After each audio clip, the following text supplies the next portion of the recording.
Amerika Serikat khawatir dengan kondisi yang semakin buruk. Inflasi global tengah mengincar negara pemansam.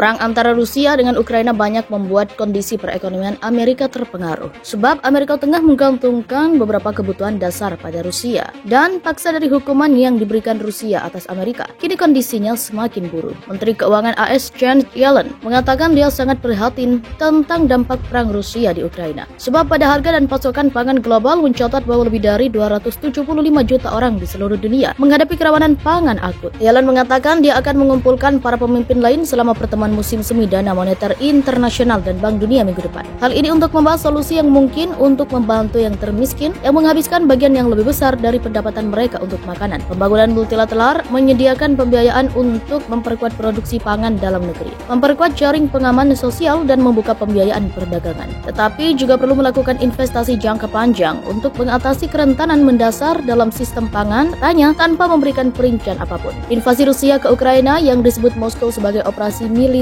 khusus telah mengirim harga komoditas naik tajam, bahkan juga menambah tekanan inflasi global dan menimbulkan ancaman terhadap energi dan ketahanan pangan, arus perdagangan, dan keseimbangan eksternal di banyak negara. Presiden Amerika Serikat Joe Biden muncul untuk pertama kalinya untuk menuduh Presiden Rusia Vladimir Putin melakukan genosida di Ukraina. Pernyataan tersebut dinyatakan beberapa hari setelah otoritas Ukraina melaporkan sudah ada ribuan warga sipil yang meninggal akibat invasi Rusia sejak 24 Februari 2022 lalu. Ini bukan pertama kalinya AS menyebut sebuah peristiwa genosida secara resmi. Sejak akhir Perang Dingin, Departemen Luar Negeri secara resmi telah menggunakan istilah tersebut sebanyak 7 kali, dilansir Swiss Info. Ini adalah untuk menggambarkan pembantaian di Bosnia, Rwanda, Irak, dan Darfur, serangan ISIS terhadap Yazidi dan minoritas lainnya, perlakuan Cina terhadap Uighur dan Muslim lainnya, dan tahun ini atas penganiayaan tentara Myanmar terhadap minoritas Rohingya juga dinyatakan sebagai genosida oleh AS. Walau pasukan Rusia telah ditarik di beberapa titik setelah negosiasi di Turki, situasi di Ukraina belum dapat dikatakan aman sepenuhnya. Dalam pidatonya di Iowa, Biden juga menyalahkan invasi Rusia untuk harga gas yang lebih tinggi di berbagai negara. Anggaran keluarga kalian, kemampuan kalian untuk mengisi tangki Anda. Tidak ada yang harus bergantung pada apakah seorang diktator menyatakan perang dan melakukan genosida di belahan dunia lain, kata Biden dilansir Reuters. Ditanya tentang komentar tersebut dalam sebuah wawancara di MSNBC tak lama setelah pidato Joe Biden, penasihat komunikasi Dewan Keamanan Nasional Matthew Miller menyatakan Joe Biden tak pernah ragu dalam menyatakan kekejaman yang telah dilakukan Rusia. Presiden tidak pernah sejak awal perang di Ukraina ragu-ragu untuk menyebut kekejaman yang kita lihat di lapangan, kata militer dilansir NPR. Miller juga menambahkan peningkatan retorika dari sebelumnya dalam menuduh Rusia melakukan kekejaman dan kejahatan perang tidak mengubah substansi dari pesan yang ingin disampaikan. Tidak ada yang akan mengubah dengan tanggapan kami, katanya kepada MSNBC. Militer mencatat bahwa AS bekerja dengan sekutu untuk menyelidiki dugaan kejahatan perang. Sebelumnya Rusia telah resmi keluar dari Dewan HAM PBB setelah mayoritas delegasi menyatakan setuju untuk menaklukkan Kremlin dari komite tersebut.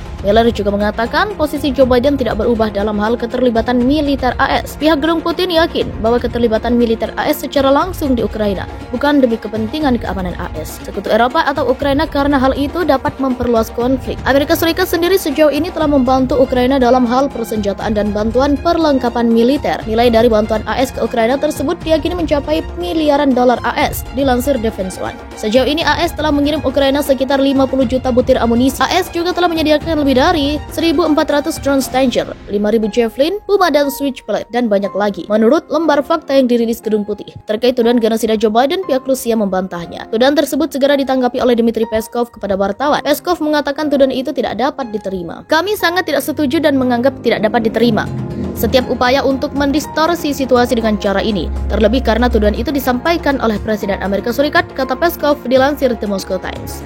Peskov juga balik menyerang pemerintah AS. Dia mengatakan bahwa AS adalah sebuah negara yang telah melakukan kejahatan terkenal belakangan ini. Dia tidak memberikan rincian kejahatan terkenal seperti apa yang dimaksudkan. Kementerian Pertahanan Rusia telah menegaskan berulang kali bahwa mereka tidak menyasar warga sipil selama operasi militer berlangsung.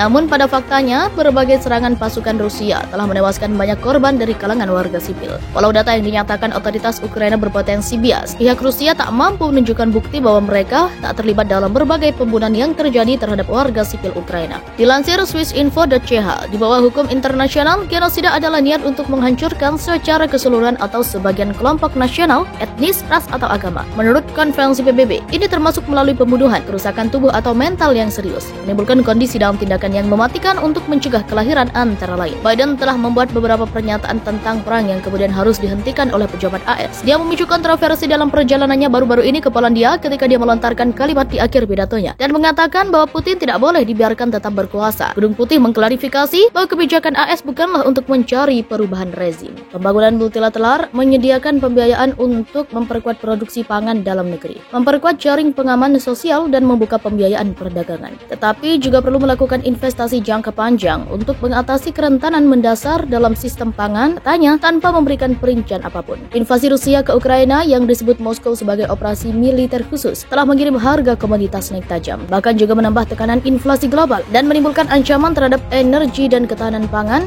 arus perdagangan, dan keseimbangan eksternal di banyak negara. Presiden Amerika Serikat Joe Biden muncul untuk pertama kalinya untuk menuduh Presiden Rusia Vladimir Putin melakukan genosida di Ukraina. Pernyataan tersebut dinyatakan beberapa hari setelah otoritas Ukraina melaporkan sudah ada ribuan warga sipil yang meninggal akibat invasi Rusia sejak 24 Februari 2022 lalu. Ini bukan pertama kalinya AS menyebut sebuah peristiwa genosida secara resmi. Sejak akhir Perang Dingin, Departemen Luar Negeri secara resmi telah menggunakan istilah tersebut sebanyak 7 kali, dilansir Swissinfo. Ini adalah untuk menggambarkan pembantaian di Bosnia, Rwanda, Irak, dan Darfur, serangan ISIS terhadap Yazidi dan minoritas lainnya, perlakuan Cina terhadap Uighur dan Muslim lainnya, dan tahun ini atas penganiayaan tentara Myanmar terhadap minoritas Rohingya juga dinyatakan sebagai genosida oleh AS. Walau pasukan Rusia telah ditarik di beberapa titik setelah negosiasi di Turki, situasi di Ukraina belum dapat dikatakan aman sepenuhnya. Dalam pidatonya di Iowa, Biden juga menyalahkan invasi Rusia untuk harga gas yang lebih tinggi di berbagai negara. Anggaran keluarga kalian, kemampuan kalian untuk mengisi tangki Anda. Tidak ada yang harus bergantung pada apakah seorang diktator menyatakan perang dan melakukan genosida di belahan dunia lain, kata Biden dilansir Reuters. Ditanya tentang komentar tersebut dalam sebuah wawancara di MSNBC tak lama setelah pidato Joe Biden, penasihat komunikasi Dewan Keamanan Nasional Matthew Miller menyatakan Joe Biden tak pernah ragu dalam menyatakan kekejaman yang telah dilakukan Rusia. Presiden tidak pernah sejak awal perang di Ukraina ragu-ragu untuk menyebut kekejaman yang kita lihat di lapangan, kata militer dilansir NPR. Miller juga menambahkan peningkatan retorika dari sebelumnya dalam menuduh Rusia melakukan kekejaman dan kejahatan perang tidak mengubah substansi dari pesan yang ingin disampaikan. Tidak ada yang akan mengubah dengan tanggapan kami, katanya kepada MSNBC. Militer mencatat bahwa AS bekerja dengan sekutu untuk menyelidiki dugaan kejahatan perang. Sebelumnya Rusia telah resmi keluar dari Dewan HAM PBB setelah mayoritas delegasi menyatakan setuju untuk menaklukkan Kremlin dari komite tersebut. Miller juga mengatakan posisi Joe Biden tidak berubah dalam hal keterlibatan militer AS. Pihak Gedung Putin yakin bahwa keterlibatan militer AS secara langsung di Ukraina bukan demi kepentingan keamanan AS.